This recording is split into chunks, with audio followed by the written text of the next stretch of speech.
ए इडू और ए एडू के हमारे इस यूट्यूब चैनल में आप सभी का स्वागत है।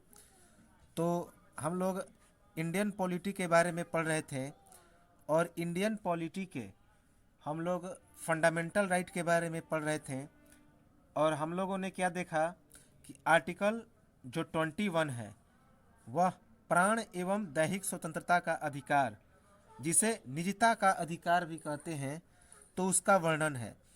हम लोगों ने देखा था कि 1978 ईस्वी में विधि के द्वारा स्थापित उचित प्रक्रिया का भी उपयोग होने लगा, जिसे कहाँ से लिया गया तो अमेरिका के संविधान से।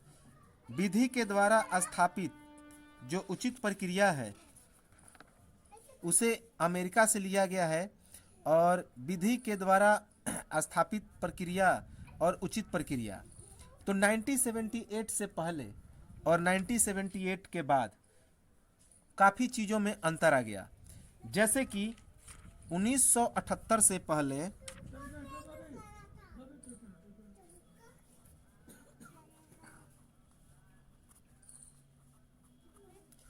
1978 ईस्वी से पहले 1978 ईस्वी से पहले विधायिका जो कानून बनाती थी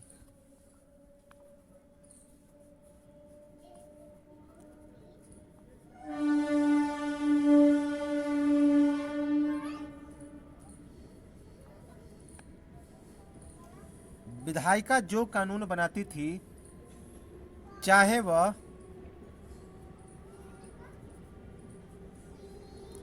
प्राण एवं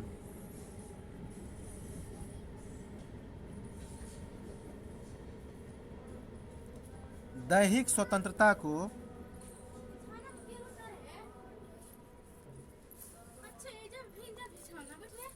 वंचित क्यों न करती हो,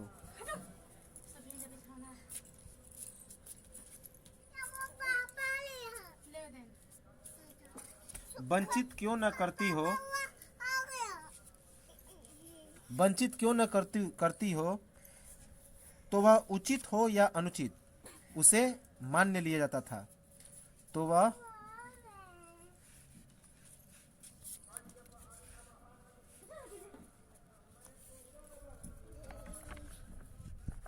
उचित हो या अनुचित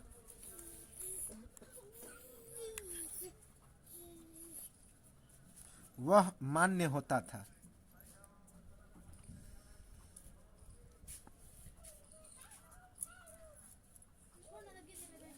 वह मान्य होता था। जैसे कि उदाहरण के लिए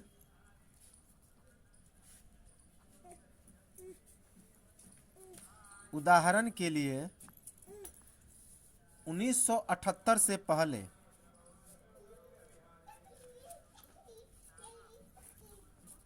1978 से पहले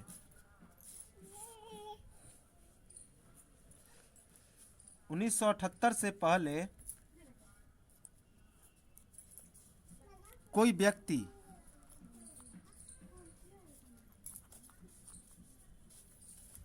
10 से अधिक बार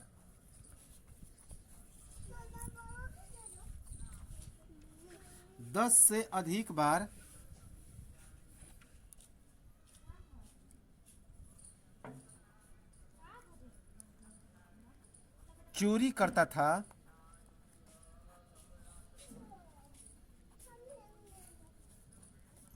तो उसे फांसी की सजा दी जाती थी।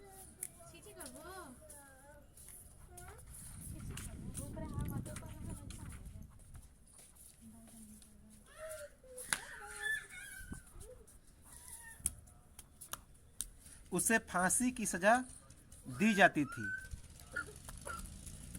क्यों? क्योंकि ऐसा कानून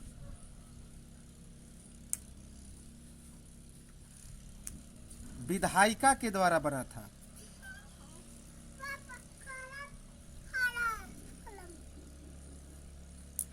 ऐसा कानून विधायिका के द्वारा बनाया गया था।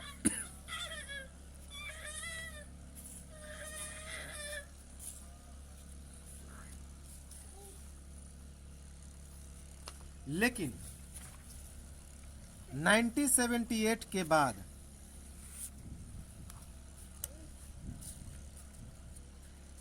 1978 ईस्वी के बाद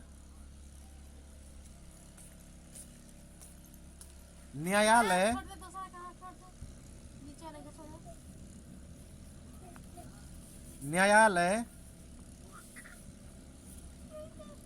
इसी केस को देखने लगा।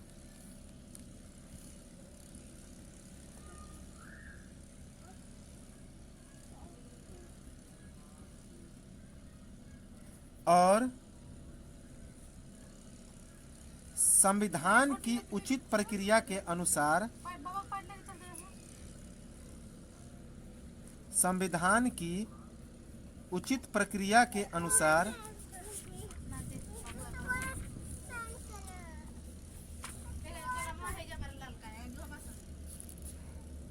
न्याय करने लगा।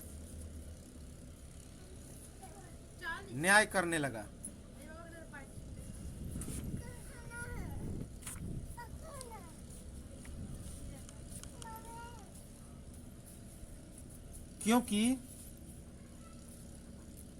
न्यायालय देखने लगा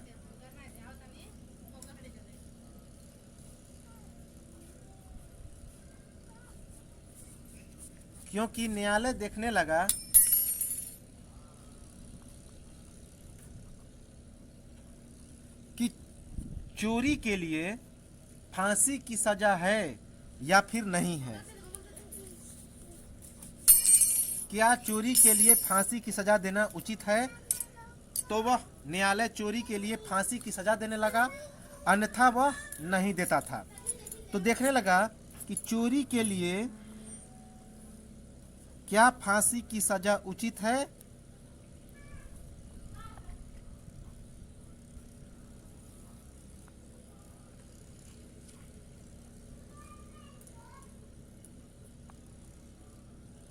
या नहीं।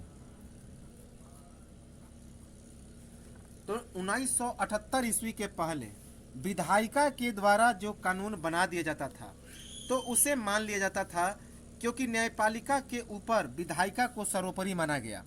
जैसे कि 1978 से पहले विधायिका जो कानून बनाती थी, चाहे उससे प्राण एवं दैहिक स्वतंत्रता अर्थात आर्टिकल 21 का उल्लंघन ही क्यों न हो, तो उसे स्वीकार कर लिया जाता था। लेकिन क्योंकि वह उचित हो या अनुचित हो सब मान्य था। लेकिन 1978 के बाद यह बात बिल्कुल ही पलट गया, क्योंकि 1978 से पहले प्राण एवं दैहिक स्वतंत्रता का कोई मोल नहीं था। क्योंकि अगर विधायिका ने कानून बना दिया कि नहीं, आपको जो है आपने चोरी की है तो आपके लिए फांसी की सजा है, तो उसे मान्य लिया जाता था। लेकिन 1978 के बाद यह काम जो है सजा देने का न्यायालय के हाथ में आने लगा, क्योंकि न्यायालय उचित जो संविधान की उचित प्रक्रिया है उसके अनुसार सजा देने लगा। क्योंकि यदि कोई व्यक्ति चोरी कर रहा है, चाहे वो 1 बार या 10 बार, उसके लिए फांसी की सजा उचित है या अनुचित है। क्योंकि चोरी के लिए फांसी की सजा देना न्यायालय के पास लगभग 9 के बराबर है। तो यह देखता था क्या वह ऐसा चोरी है जिसके लिए फांसी की सजा देना उचित है, तो न्यायालय फांसी की सजा देने लगा। अन्यथा अगर यह अनुचित है तो फांसी की सजा उसे नहीं दी जाएगी। याद रखेंगे। तो 90 अतः क्या कह सकते हैं कि 1978 ईस्वी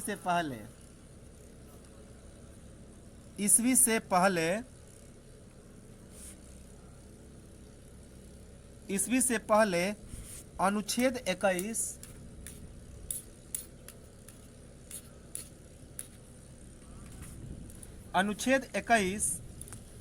कार्यपालिका के विरुद्ध संरक्षण प्रदान करती थी।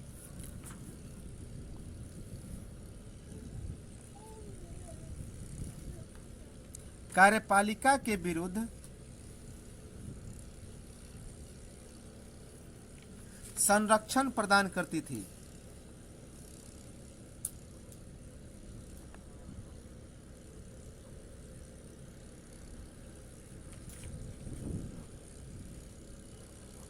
न कि न्यायपालिका, न कि विधायिका के।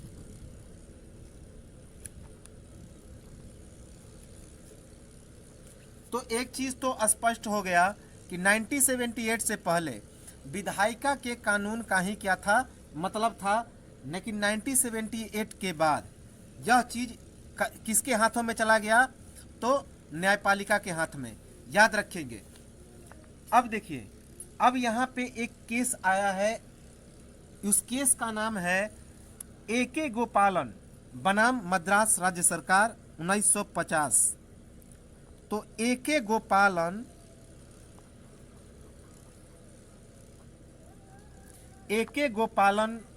जो कि कम्युनिस्ट पार्टी के नेता थे,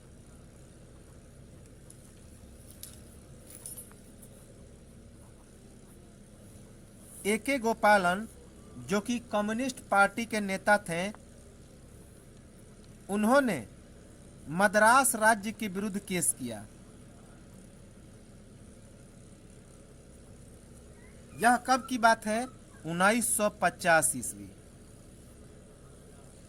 तो AK गोपालन बनाम मद्रास राज्य 1950 अर्थात 1950 ईस्वी का केस है।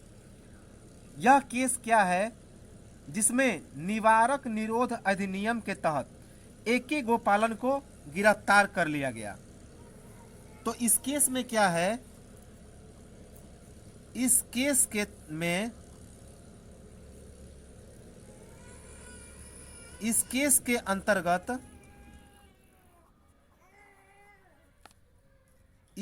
के अंतर्गत निवारक निरोध अधिनियम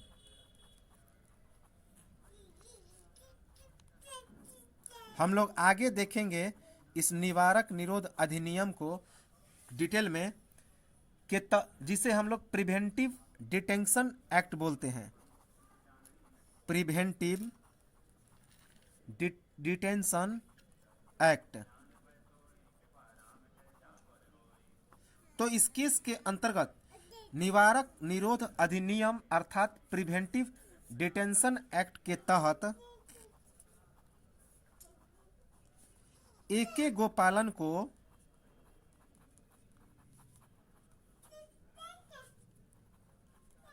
गिरफ्तार कर लिया गया।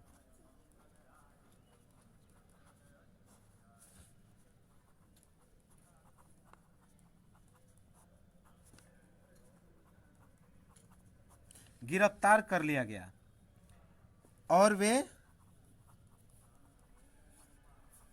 सुप्रीम कोर्ट चले गए।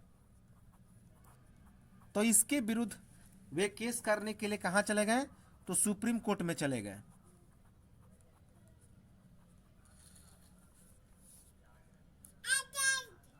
और उन्होंने सुप्रीम कोर्ट से क्या कहा, और उन्होंने सुप्रीम कोर्ट से कहा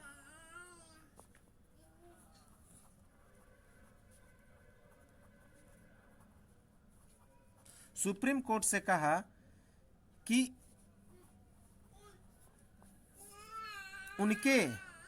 उनका जो है प्राण एवं दैहिक स्वतंत्रता अर्थात आर्टिकल 21 का हनन हो रहा है। उनका प्राण एवं दैहिक स्वतंत्रता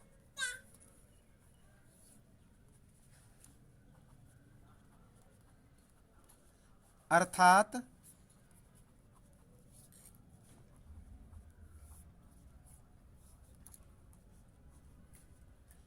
अनुच्छेद 21 का हनन हो रहा है।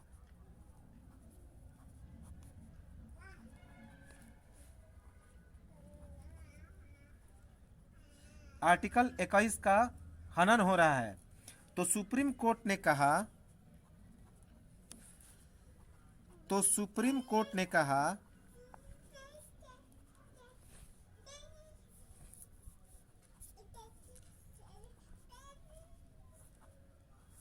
सुप्रीम कोर्ट ने कहा कि आपको विधि के द्वारा स्थापित प्रक्रिया के अंतर्गत विधि के द्वारा स्थापित प्रक्रिया के अंतर्गत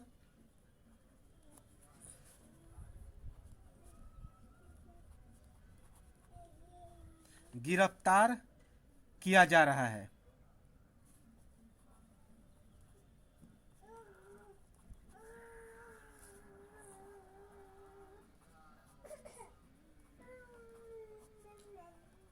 गिरफ्तार किया गया है, याद रखेंगे, क्योंकि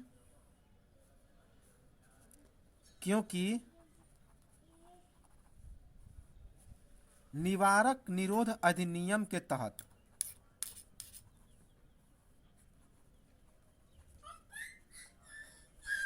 निवारक निरोध अधिनियम के तहत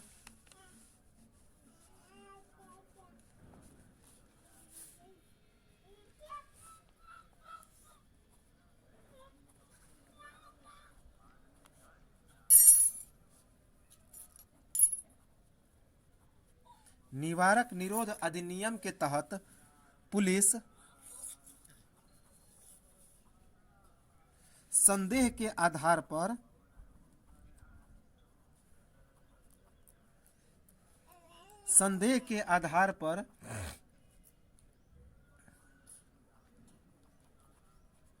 गिरफ्तार कर सकती है।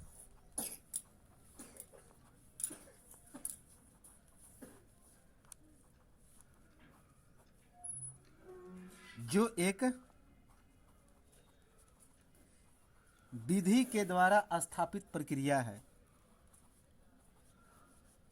विधि के द्वारा स्थापित प्रक्रिया है।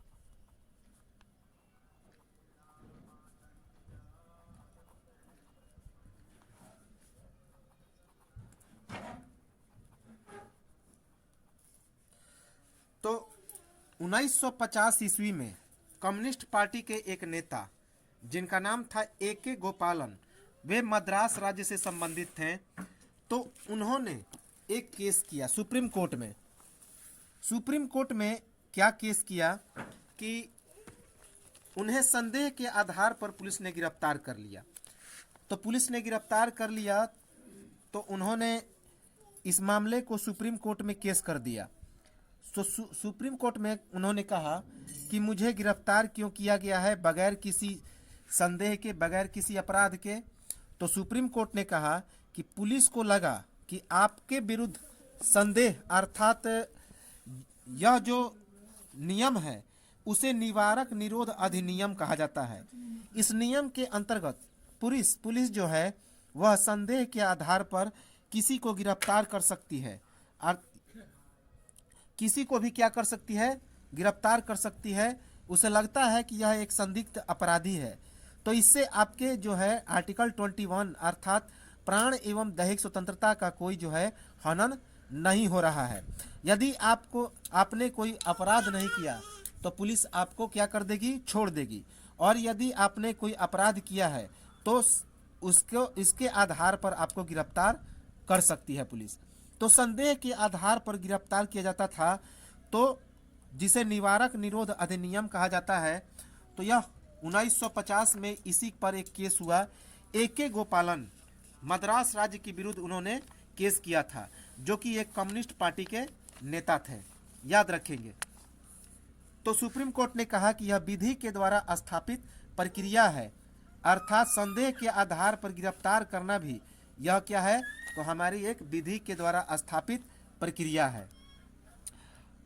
अब देखिए, अब एक केस आया मेनका गांधी बनाम भारत संघ केस 1978 में।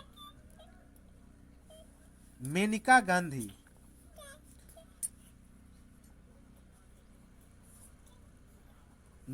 गांधी बनाम भारत संघ केस 1978। तो एक और केस आया 1978 ईस्वी में। मेनका गांधी ने भारत संघ के विरुद्ध केस किया था, जिसके अनुसार यह केस क्या था कि भारत सरकार के द्वारा भारत सरकार के द्वारा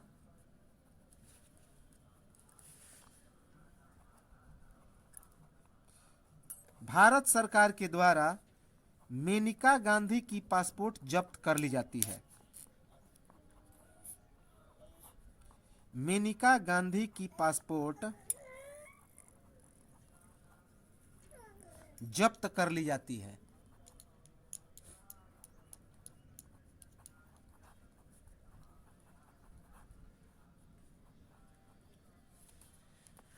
तो इसके विरुद्ध मेनका गांधी ने मेनका गांधी ने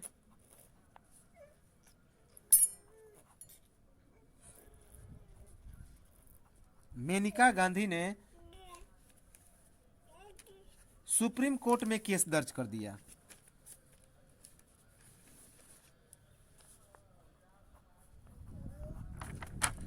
सुप्रीम कोर्ट में केस दर्ज कर दिया।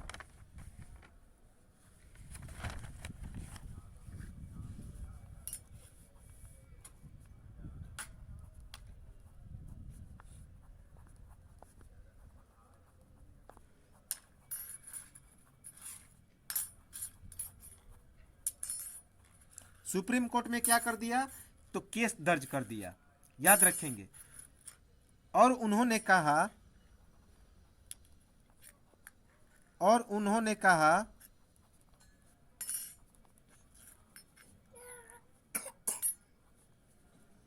कि यदि मेरा पासपोर्ट नहीं मिलता है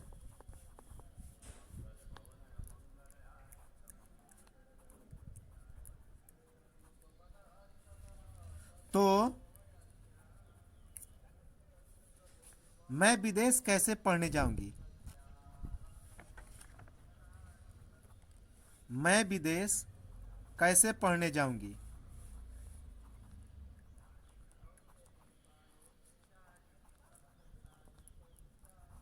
और इससे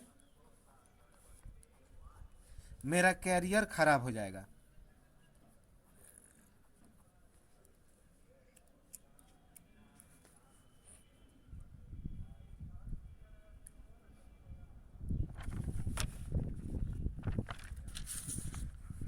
इससे मेरा कैरियर खराब हो जाएगा।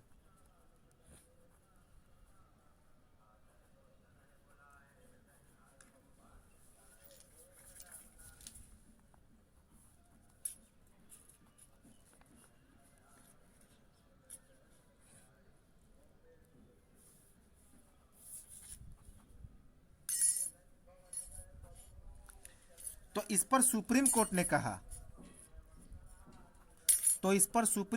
क्या कहा?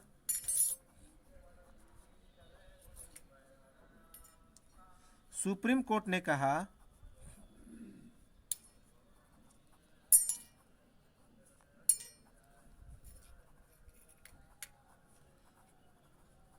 कि प्राण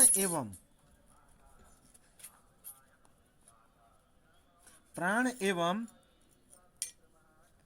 दैहिक स्वतंत्रता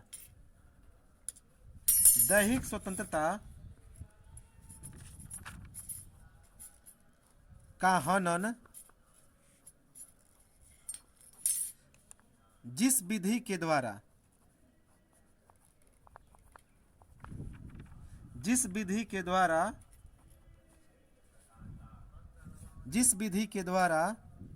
प्रत्यक्ष या अप्रत्यक्ष रूप से होता है, प्रत्यक्ष या अप्रत्यक्ष रूप से होता है,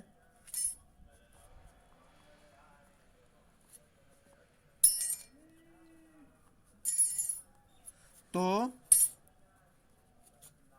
वह विधि सही होना चाहिए।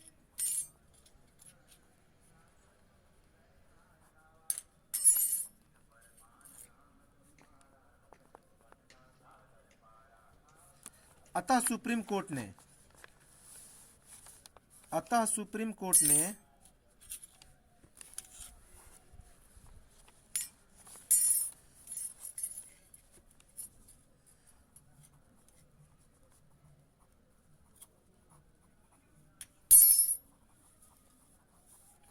सुप्रीम कोर्ट ने कहा कि किसी भी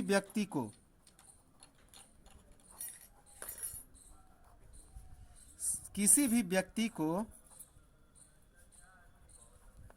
शिक्षा से वंचित नहीं करना है। शिक्षा से वंचित नहीं करना है।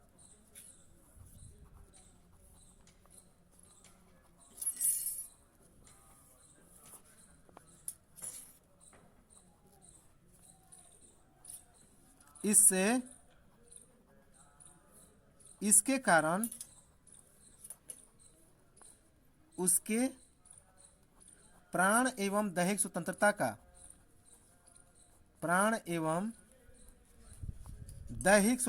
का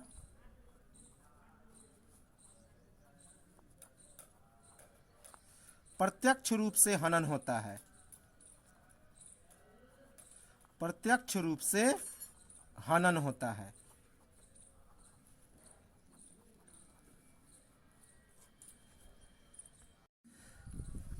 तो सुप्रीम कोर्ट ने कहा, तो 1978 ईस्वी में भारत सरकार के विरुद्ध मेनका गांधी ने एक केस किया, क्योंकि मेनका गांधी विदेश में पढ़ती थी। तो एक बार मेनका गांधी जो विदेश में पढ़ने के लिए अपना पासपोर्ट बनाती है विदेश जाने के लिए, लेकिन भारत सरकार के द्वारा मेनका गांधी के पासपोर्ट को जब्त कर लिया जाता है। तो मेनका गांधी इसके विरुद्ध सुप्रीम कोर्ट में केस करती है और सुप्रीम कोर्ट में कहती है कि यदि मैं विदेश पढ़ने नहीं जाऊंगी तो फिर मेरा कैरियर खराब हो जाएगा और यह जो पासपोर्ट जब्ती है इससे मेरा जो आर्टिकल 21 है अर्थात प्राण एवं दैहिक स्वतंत्रता है, इसका पूर्ण रूप से डायरेक्ट हनन हो रहा है। तो सुप्रीम कोर्ट ने फैसला सुनाया कि शिक्षा से किसी भी व्यक्ति को वंचित नहीं किया जा सकता, क्योंकि शिक्षा को वंचित करने का मतलब है कि डायरेक्ट रूप से किसी व्यक्ति के प्राण एवं दैहिक स्वतंत्रता का हनन करना। तो अर्थात अगर विधि के द्वारा किसी व्यक्ति के शिक्षा का हनन हो रहा है, प्राण एवं दैहिक स्वतंत्रता का हनन हो रहा है, तो यह जो विधि है वह उचित होना चाहिए, अनुचित आधार पर नहीं, क्योंकि शिक्षा किसी भी व्यक्ति के लिए सबसे सर्वोत्तम चीज है। अगर उसने कोई गुनाह भी किया हो तो भी शिक्षा से उसे वंचित नहीं किया जा सकता। तो इस आधार पर सुप्रीम कोर्ट ने मेनका गांधी के पासपोर्ट को क्या कर दिया, तो दे दिया। और इस आधार पर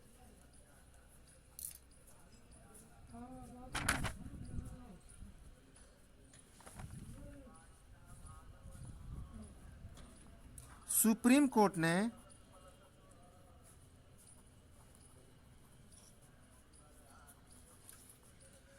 मेनका गांधी को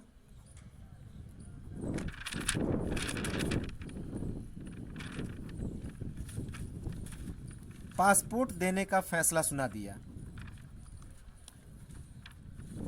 पासपोर्ट देने का फैसला सुना दिया।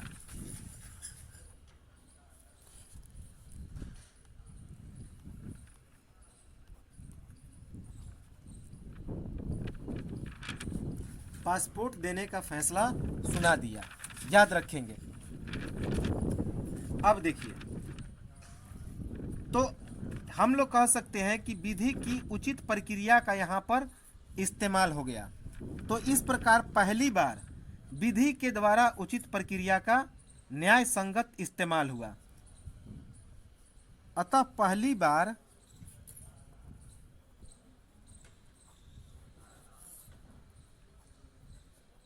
यहाँ पर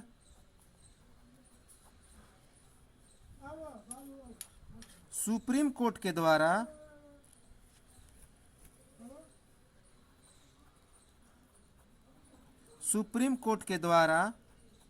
विधि के द्वारा स्थापित उचित प्रक्रिया का इस्तेमाल हुआ।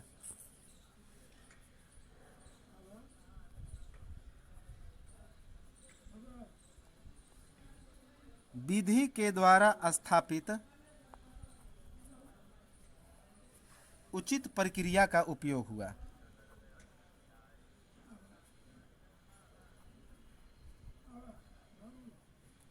उचित प्रक्रिया का उपयोग पहली बार हुआ।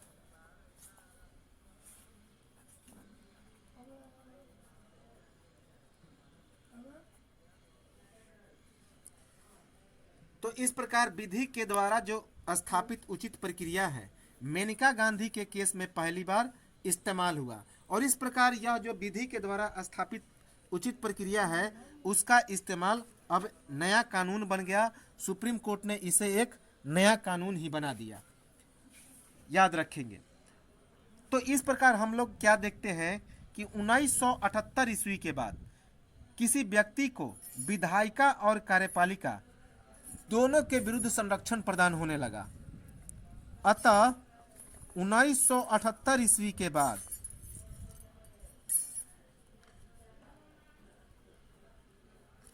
किसी व्यक्ति को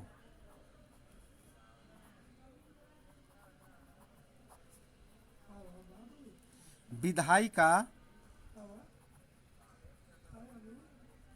और कार्यपालिका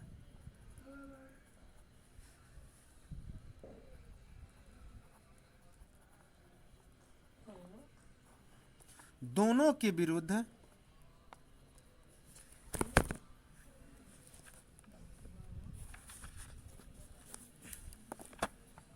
विधायिका और कार्यपालिका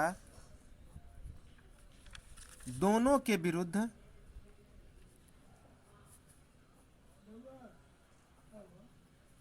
संरक्षण प्रदान होने लगा।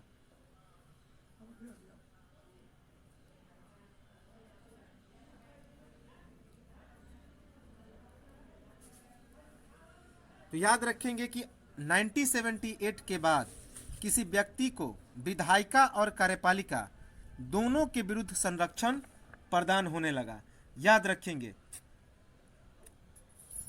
तो इस प्रकार यह जो केस बना 1978 का मेनका गांधी, यह एक टर्निंग पॉइंट साबित हुआ, क्योंकि इसके बाद किसी व्यक्ति का जो आर्टिकल 21 है उसका हनन होता था तो न्यायपालिका न्याय के अनुसार उसमें क्या करती थी, सजा देना होता था तो सजा देती थी, अन्यथा उसे सजा से माफ कर दिया जाता था, क्योंकि उचित प्रक्रिया के द्वारा अब जो है संविधान में सजा मिलने लगा, याद रखेंगे।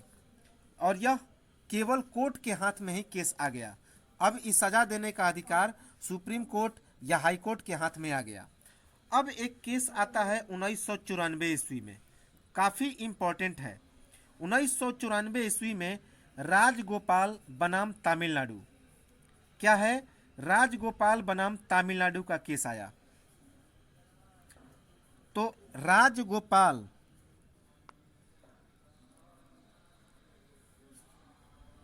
बनाम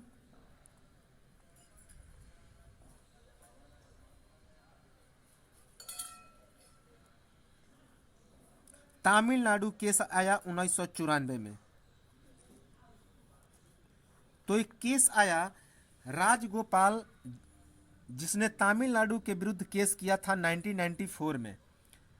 तो इसमें निजता के अधिकार को सुप्रीम कोर्ट ने मौलिक अधिकार बना दिया कि यदि किसी व्यक्ति के निजता को सार्वजनिक बनाया जाए तो वह प्राण एवं दैहिक स्वतंत्रता का विरोध है।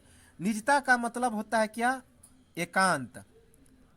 कोई व्यक्ति अपना निजी काम कर रहा है तो उसके निजी काम के विरुद्ध यदि कोई व्यक्ति निजी काम का कोई विरोध करता है, या फिर जैसे कि कोई फ़ोन से बात कर रहा है तो उस फ़ोन से उसके सारी बातें सुनना, ये सभी निजता का अधिकार है। तो निजता के अधिकार के विरुद्ध जो भी सारी बातें होने लगी तो उसे प्राण एवं दैहिक स्वतंत्रता का क्या माना जाने लगा, तो विरोध माना गया। तो इस केस के अंतर्गत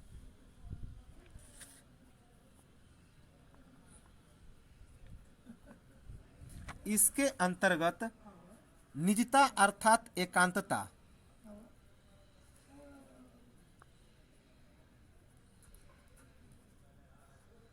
तो इसी कारण प्राण एवं दैहिक स्वतंत्रता को निजता का अधिकार या एकांतता का अधिकार भी कहा जाता है। तो यह इस कई बार एग्जाम में पूछा भी गया है कि निजता का अधिकार किस आर्टिकल में है, तो आर्टिकल 21 में। तो निजता अर्थात एकांतता के अधिकार को यह किस केस में, तो राजगोपाल बनाम तमिलनाडु के केस 1994 में यह संशोधन हुआ। निजता के अधिकार को सुप्रीम कोर्ट ने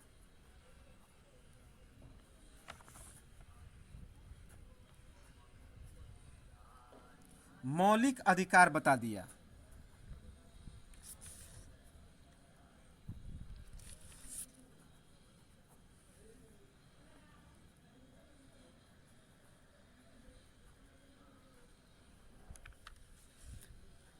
अर्थात निजता अर्थात एकांतता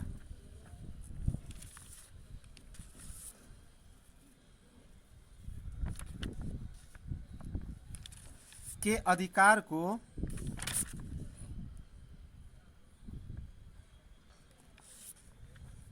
सार्वजनिक बनाना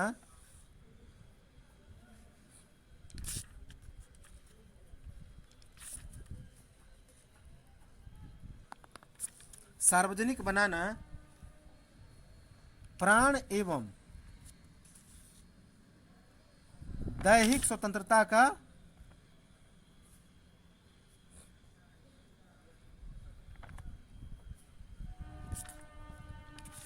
हनन है। अर्थात तो 1994 में जो केस आया राजगोपाल, जिसने तमिलनाडु के विरुद्ध केस किया, क्योंकि राजगोपाल के निजता का हनन हुआ, अर्थात एकांत में वह किसी व्यक्ति से बात कर रहा था, तो उसके विरुद्ध सुप्रीम यह जो तमिलनाडु है केस कर दिया। तो राजगोपाल ने तमिलनाडु के विरुद्ध सुप्रीम कोर्ट में केस कर दिया और सुप्रीम कोर्ट ने फैसला सुनाया कि निजता का अधिकार का यदि हनन हो रहा है, यदि कोई व्यक्ति किसी अपनी पर्सनल बातें कर रहा है, तो उसके विरुद्ध कार्रवाई करना अनुचित है। तो उसने सुप्रीम कोर्ट ने निजता के अधिकार को सार्वजनिक बनाना प्राण एवं दैहिक स्वतंत्रता का हनन है, ऐसी बात कह दी। तभी से आर्टिकल 21 को निजता का अधिकार भी माना जाने लगा, याद रखेंगे। उसके बाद निःशुल्क विधिक सहायता को मौलिक अधिकार बनाया गया। तो इस आर्टिकल 21 के तहत निःशुल्क विधिक सहायता, निःशुल्क विधिक अर्थात कानूनी सहायता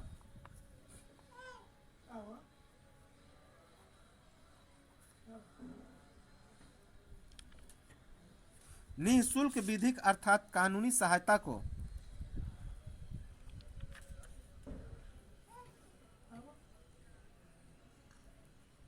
मौलिक अधिकार बना दिया गया।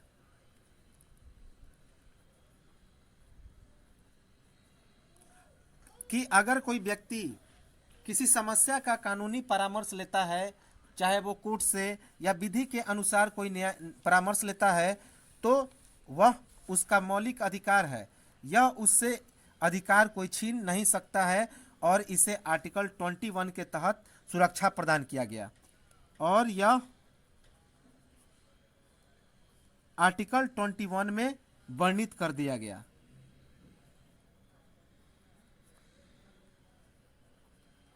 संरक्षित है।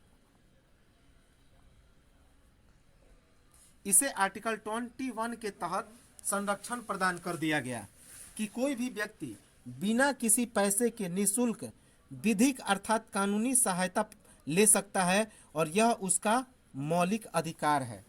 और इसे आर्टिकल 21 के तहत संरक्षण प्रदान कर दिया गया। अब एक केस आया था 1989 में, काफ़ी फेमस केस है, परमानंद बनाम भारत सरकार। तो एक केस आया परमानंद कटारा। परमानंद कटारा बनाम भारत सरकार।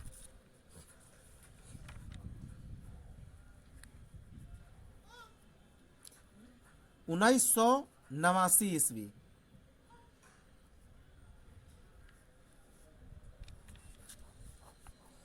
तो परमानंद कटारा बनाम भारत सरकार एक केस आया 1989 ईस्वी में। इसमें क्या सुप्रीम कोर्ट ने फैसला सुनाया कि सरकार या निजी डॉक्टर घायल व्यक्ति को पहले इलाज करेंगे, फिर पुलिस की कार्रवाई होगी। इस प्रकार 1989 ईस्वी में चिकित्सा सहायता पाने के अधिकार को मौलिक अधिकार बना दिया गया, याद रखेंगे, और उसे आर्टिकल 21 में डाल दिया गया। तो इस केस में क्या कहा गया, परमानंद कटारा जो कि घायल व्यक्ति थे, तो इस केस में सुप्रीम कोर्ट ने कहा, इस केस में सुप्रीम कोर्ट ने कहा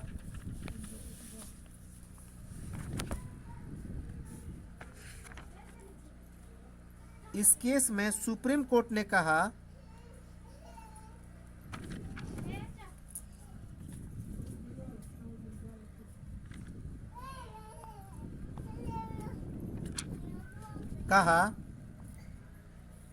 कि सरकारी या निजी डॉक्टर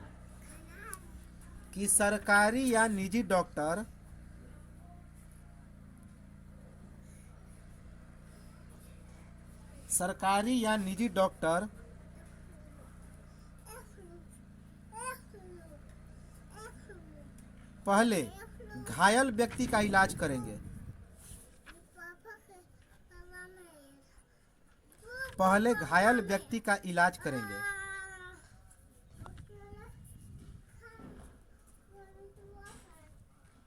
फिर पुलिस की कार्रवाई होगी।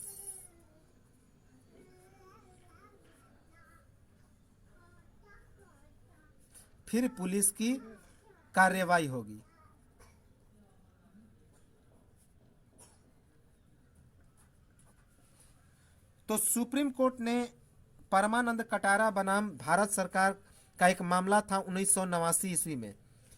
तो जैसे कि परमानंद कटारा घायल हो गए थे, तो जब वे हॉस्पिटल में गए तो सबसे पहले डॉक्टर ने उन्हें पुलिस की कार्रवाई करने के लिए कहा। तो इसलिए परमानंद कटारा ने क्या किया, तो सुप्रीम कोर्ट में इसे केस कर दिया। तो सुप्रीम कोर्ट ने एक फैसला सुनाया कि सरकारी या निजी डॉक्टर पहले किसी घायल व्यक्ति का इलाज करेंगे, क्योंकि यदि व्यक्ति पुलिस की कार्रवाई से पहले ही अगर उसे कुछ हो गया तो फिर डॉक्टर के पास जाने से क्या फ़ायदा। तो सुप्रीम कोर्ट ने इसी के तहत यह एक फैसला बना दिया और आर्टिकल 21 के तहत एक नियम बना दिया कि सरकारी या निजी डॉक्टर पहले घायल व्यक्ति का इलाज करेंगे, उसके बाद ही पुलिस की कार्रवाई होगी। इस प्रकार 1989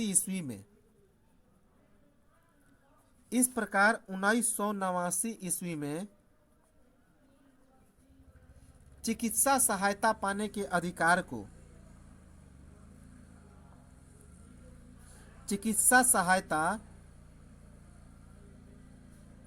अधिकार को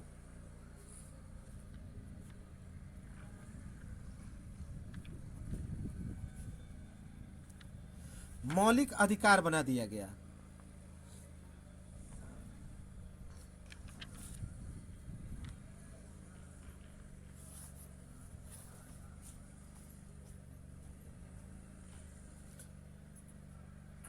मौलिक अधिकार बना दिया गया और उसे अनुच्छेद 21 में संरक्षित कर दिया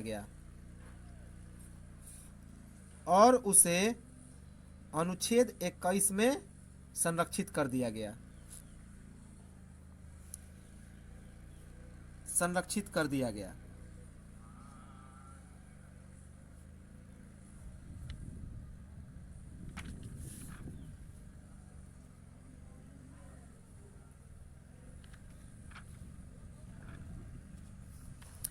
अब देखिए आर्टिकल 21 में और सारी चीज़ों के लिए क्या है, तो प्राण एवं दैहिक स्वतंत्रता का अधिकार है।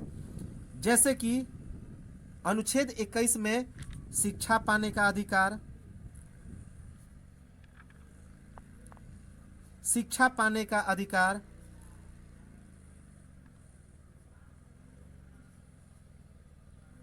शिक्षा पाने का अधिकार भी क्या है, तो प्राण एवं दैहिक स्वतंत्रता का अधिकार है।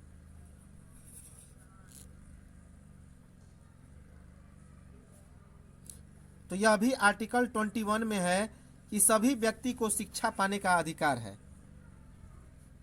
अगर अभी हमने एक केस में बताया कि जो शिक्षा है, मेनका गांधी के केस में हमने क्या देखा कि उनका पासपोर्ट जब्त कर लिया जाता है, तो सुप्रीम कोर्ट ने फैसला सुनाया कि किसी भी व्यक्ति को शिक्षा से वंचित करना मतलब है कि उसको प्राण एवं दैहिक स्वतंत्रता का हनन हो रहा है।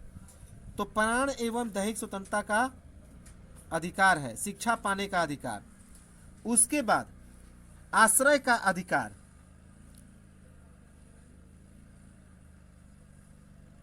यदि कोई व्यक्ति संकट में है तो वह कहीं पे किसी व्यक्ति के यहाँ आश्रय पा सकता है, किसी व्यक्ति के यहाँ रह सकता है। जैसे कि कोई व्यक्ति कहीं गया तो वह होटल में रह सकता है या किसी मित्र के यहाँ रह सकता है। तो आश्रय पाने का अधिकार भी क्या है, तो प्राण एवं दैहिक स्वतंत्रता का अधिकार है।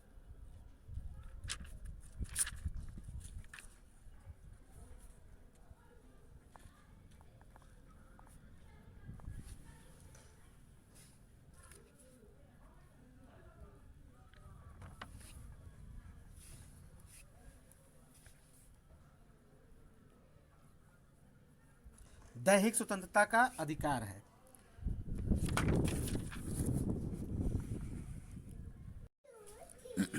निःशुल्क खाद्य सामग्री पाने का अधिकार। निःशुल्क खाद्य सामग्री पाने का अधिकार। याद रखेंगे कि किसी भी व्यक्ति को जो भूख से पीड़ित है और उसके पास पैसे की कमी है, खरीदने में असमर्थ है भोजन पदार्थ, तो निःशुल्क खाद्य सामग्री पाने का अधिकार भी क्या है, तो उसे प्राण एवं दैहिक स्वतंत्रता का अधिकार माना गया है। याद रखेंगे कि कोई भी व्यक्ति जो भूख से पीड़ित है और उसके पास खाने के लिए पैसे नहीं, तो वह खाद्य पदार्थ खरीदने के लिए अक्षम है, तो निःशुल्क खाद्य सामग्री पाने का अधिकार प्राण एवं दैहिक स्वतंत्रता का अधिकार माना गया है। क्योंकि अगर कोई व्यक्ति भोजन नहीं मिलेगा तो वह मर सकता है, तो इसीलिए भोजन करने का अधिकार, निःशुल्क जो है खाद्य सामग्री पाने के अधिकार को प्राण एवं दैहिक स्वतंत्रता का अधिकार माना गया है।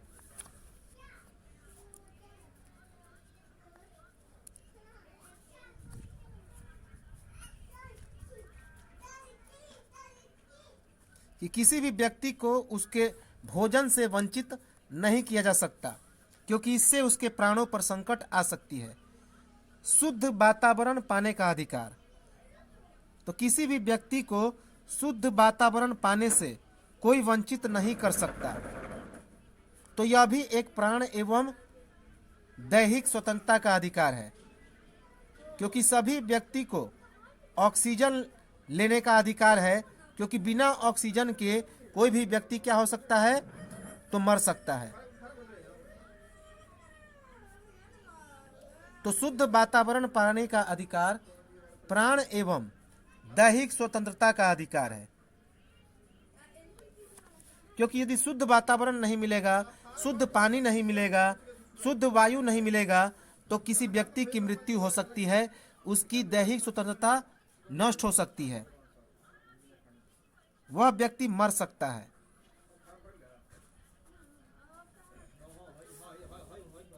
अब देखिए, सार्वजनिक स्थानों पर धूम्रपान का निषेध।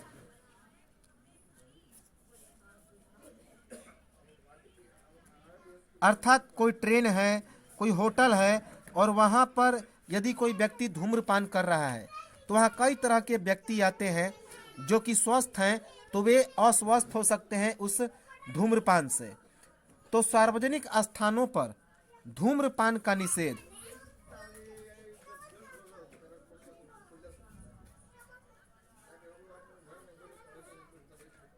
तो सार्वजनिक स्थानों पर धूम्रपान का निषेध यह भी क्या है, तो प्राण एवं दैहिक स्वतंत्रता का अधिकार है।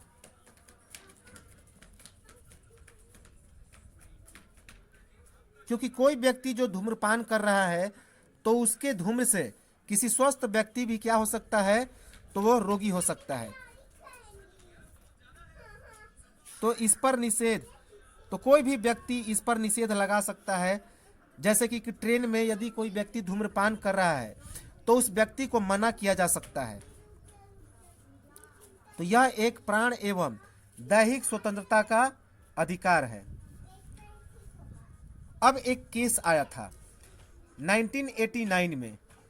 1989 में एक केस आया था मोहिनी जैन बनाम कर्नाटक राज्य।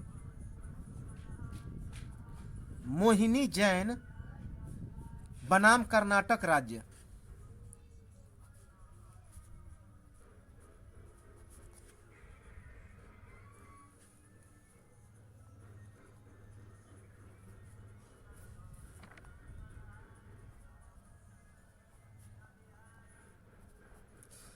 तो मोहिनी जैन बनाम कर्नाटक राज्य एक केस आया था 1989 में, 1989 ईस्वी में। तो मोहिनी जैन बनाम कर्नाटक राज्य केस 1989 ईस्वी में एक केस आया था। तो इस केस के बाद 86वां संविधान संशोधन हुआ 2002 में और उसके तहत शिक्षा के अधिकार को प्राण एवं दैहिक स्वतंत्रता के अंतर्गत मौलिक अधिकार बना दिया गया। तो याद रखेंगे कि इस केस के बाद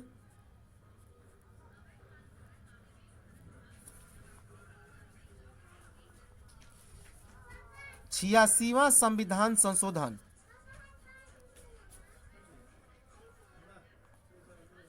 86वां संविधान संशोधन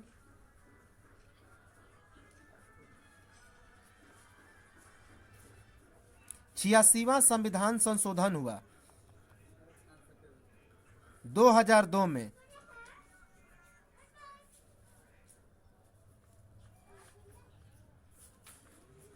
और इसके बाद 6 बरस से लेके 14 बरस तक के बच्चों के लिए शिक्षा क्या कर दिया गया, तो अनिवार्य कर दिया गया। तो याद रखेंगे कि 86वां संविधान संशोधन के तहत जो 6 बरस से 14 बरस के बच्चे हैं अर्थात प्राथमिक शिक्षा अनिवार्य कर दिया गया। तो काफी इंपॉर्टेंट है, जिसके तहत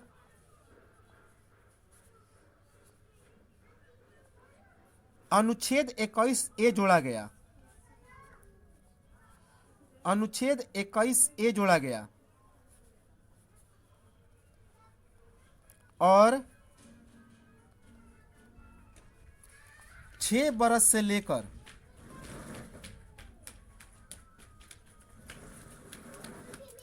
14 बरस तक के बच्चों के लिए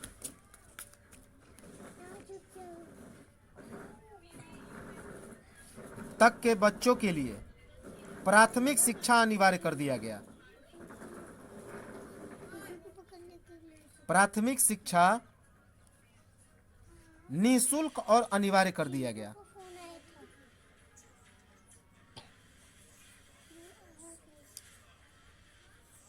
निःशुल्क और अनिवार्य कर दिया गया।